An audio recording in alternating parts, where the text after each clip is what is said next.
Foi graças aos primeiros esquerdistas que nós começamos a aprender o que é o Estado e os fundamentos da ética da liberdade. Sabia dessa? Este é o Visão Libertária, sua fonte de informações descentralizadas e distribuídas. Os liberais clássicos do século XVIII foram os libertários da época. Eles combatiam a velha ordem representada pela monarquia, nobreza e feudalismo.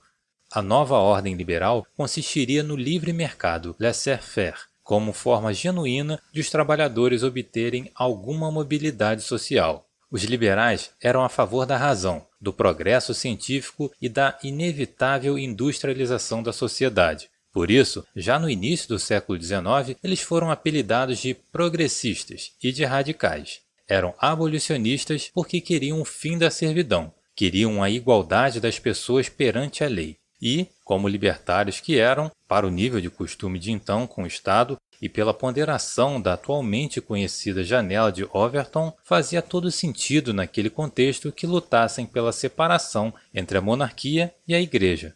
Na época da Revolução Francesa, quem se sentava à esquerda na Assembleia Nacional eram os liberais. Aliás, o próprio Frédéric Bastiat tinha um assento no lado esquerdo. Os liberais clássicos foram, portanto, os primeiros esquerdistas. Mas o lado onde se sentavam na Assembleia foi algo escolhido inadvertidamente, não tinha a simbologia que usam hoje.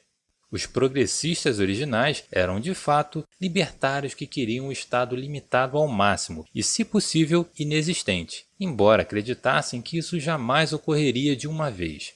Eram radicais, mas entendiam que, infelizmente, as mudanças na velha ordem se dariam de forma gradual. Radical é um termo que é associado ao extremo, porque radical e raízes, que são algo que fica em uma das extremidades de um organismo que se desenvolve, são termos relacionados etimologicamente. É nela, na base, onde estão as raízes, os fundamentos dos eixos de sustentação. No âmbito jurídico, os liberais clássicos ensinavam que os direitos naturais deveriam ser reconhecidos pela razão. No aspecto econômico, eles enfatizavam que os bancos privados deveriam se tornar independentes dos cofres públicos.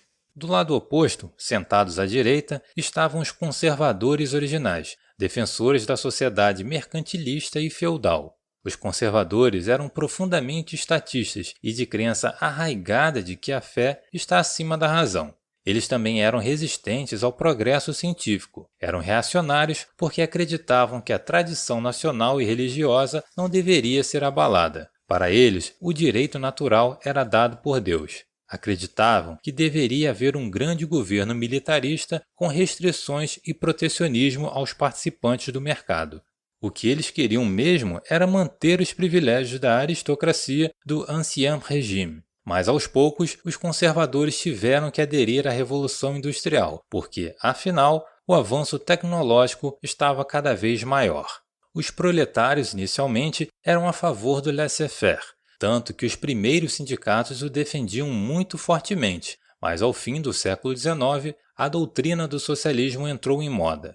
Os socialistas cooptaram os trabalhadores e se apropriaram de preceitos liberais de liberdade individual, secularismo, progresso e industrialização, ao mesmo tempo em que defendiam a expropriação dos bens privados por meio da coerção estatal. Era uma incoerência que acabou ajudando a manter o status quo estatista até hoje em dia. Os liberais mais inflexíveis perceberam o contrassenso da chegada da doutrina marxista, mas era tarde demais. Eles receberam a pecha de burgueses capitalistas. Na medida que os socialistas dominaram a esquerda, os liberais foram achatados entre os socialistas e os conservadores. O socialismo tentou atingir objetivos liberais usando métodos estatistas, o que logicamente não deu certo. Hoje, os socialistas são chamados de progressistas e eles usam o aparato do Estado como se fosse um motor para o progresso, o que é falso. Eles querem o progresso controlando o mercado e atacando o racionalismo. Isso é incompatível com uma sociedade industrial da qual, aliás, todos querem se aproveitar de qualquer jeito, como se os custos fossem apenas para os outros. No fim das contas, socialistas modernos situados à esquerda ideológica terminam por incentivar o retorno ao primitivo, uma sociedade de castas, a briga entre raças, uma economia mercantilista e um gigantesco feudalismo estatal aos moldes da velha ordem. A religião que domina o Estado é um humanismo ateu e socialista, que está impregnada em juízes em cargos vitalícios que se comportam como eclesiásticos da doutrina estatal, amparados por suas bíblias constitucionais interpretadas conforme a própria conveniência. Hoje, podemos dizer que o esquerdista seria equivalente ao que foi um direitista conservador da velha ordem. A nova ordem mundial da elite globalista de esquerda nada mais é que a velha ordem repaginada não mais na fé religiosa em Deus, mas no cientificismo utilitarista do suposto bem comum, não mais pelo feudalismo, mas pelo socialismo. Entretanto, as premissas imperialistas persistem. Uma classe dominante, dona de grandes propriedades privadas, políticos e empresários ligados ao governo, e um povo expropriado, perdendo mais da metade do que produz pagando impostos e vivendo num regime servil à espera da benevolência do rei iluminado, que são os governantes eleitos, e de seus correspondentes senhores nobres, hoje funcionários públicos de alto escalão. Os conservadores de hoje tentam, ainda que de forma precária, retomar os valores liberais clássicos, e há também os liberais sociais que cederam ao intervencionismo do governo na economia e à esquerda como um todo. A direita hoje é, portanto, o que foi a esquerda um dia, mas a questão importante nunca foi direita ou esquerda. A questão é liberdade versus totalitarismo, liberdade contra coerção, livre mercado e livre associação versus o Estado corporativista. Daí, alguém pode perguntar se o libertarianismo é de direita ou de esquerda.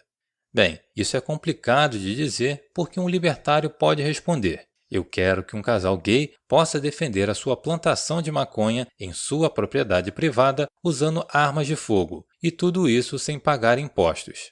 Libertários sérios não dividem nem condicionam liberdade às preferências particulares. A ética da liberdade é a propriedade legítima.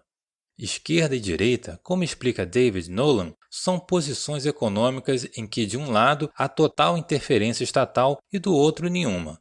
No eixo perpendicular estão os níveis de controle civil, com os opostos de totalitarismo e liberdade. Olhando cartesianamente para cada opinião que vemos nas pessoas individualmente, encontramos correspondência nos níveis de interferência civil e econômica. A posição resultante da combinação dos níveis nos dois eixos é que se vê na prática, com empresas e pessoas sendo limitadas sem terem transgredido algo alheio.